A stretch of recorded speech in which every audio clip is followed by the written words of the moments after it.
আছিলাম, আমি 17 বছর জেলে আছিলাম। আপনার কোনোদিন মনে করি না এই যে বাইরে আসবো আবার এইরকম আল্লাহনগর মাঠে মুক্তি দিতে পারবো, বা আমার মা আমার বোন আমার স্ত্রী সন্তানদের সাথে দেখা হবে, এটা কোনোদিন বলি নাই, মনে করি নাই।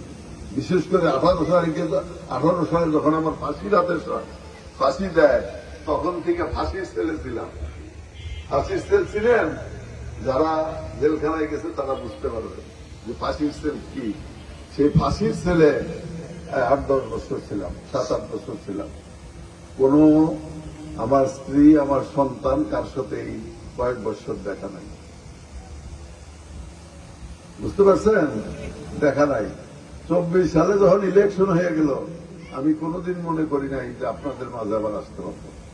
আমি কেন, আমার পরিবারের সদস্যরাও মনে করে নাই যে আমার আর দেখতে পারবে। আমার আশা সবাই ছেড়ে দিয়েছিল। আপনারা জানেন আমার মা মারা গেল, আমি কিন্তু জানাজায় আসতে পারিনি, জানেন তো আপনারা। তো আমরা পরিবারের সাথে বিচ্ছিন্ন হয়ে গেছিলাম, থাকতে পারি নাই। 18ই আগস্ট হাইকোর্টে আমাদের রায় দেওয়ার কথা ছিল। 18ই আগস্ট যদি আমাদের মামলা রায় দিত, তাহলে 2-3 মাসের মধ্যে, পরবর্তী 2-3 মাসের মধ্যে আমাদের ফাঁসিতে ঝুলাই দেওয়া হয়েছে।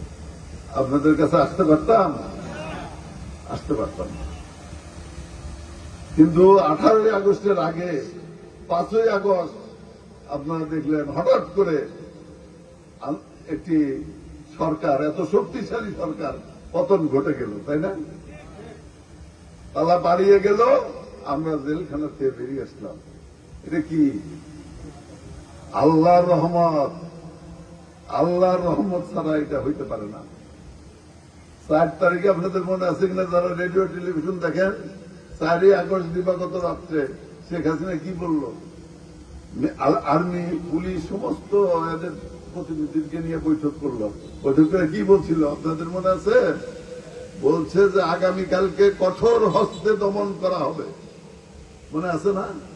যারা টিভি দেখছেন ওই সময় সেই কথাগুলো মনে করেন। সকালে খবর নিলাম জেলখানা থেকে এই কঠোর হস্তে দমন করা হবে। এই কথা শুনে আমরা মনে করলাম যে হায়রে, 1,500-2,000 পোলাপান মারা গেছে, অনেক মানুষ আহত, কালকে না জানি কত পোলাপান মারা যায়। আমরা সকলে এই জেলখানায় যারা ছিলাম সারা রাত্রি ইবাদত করেছে এবং আল্লাহর কাছে কান্নাকাটা করেছে, হে আল্লাহ, এই দেশের সন্তানদেরকে তুমি বাঁচাও, এই দেশের মানুষকে বাঁচাও, এই দেশের নিরীহ ছোট ছোট বাচ্চাদেরকে বাঁচাও। আমরা কান্নাকাটি করেছি। সকালে আর ঘুম হয় নাই, সারা রাত ঘুম হয় নাই। সকালে খবর নিলাম 9টার বাজে, খবর নিলাম, দেখলাম যে ঢাকা শহরে মানুষ নাই, শূন্য শূন্য। লোকজন বলতেছিল ঢাকা শহরে আর কোন মানুষ নেই। বাসায় টেলিফোন করলাম, আমার বাসায় টেলিফোন করে খবর নেই। জেলখানাতে তো টেলিফোন করা যায় না, আমরা চুরি চামারি করে করতাম।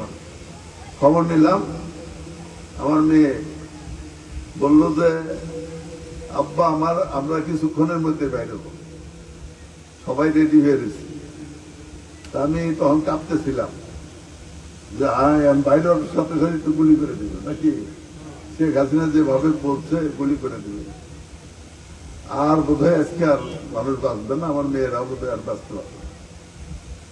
কিন্তু হঠাৎ করে কি শুনলাম,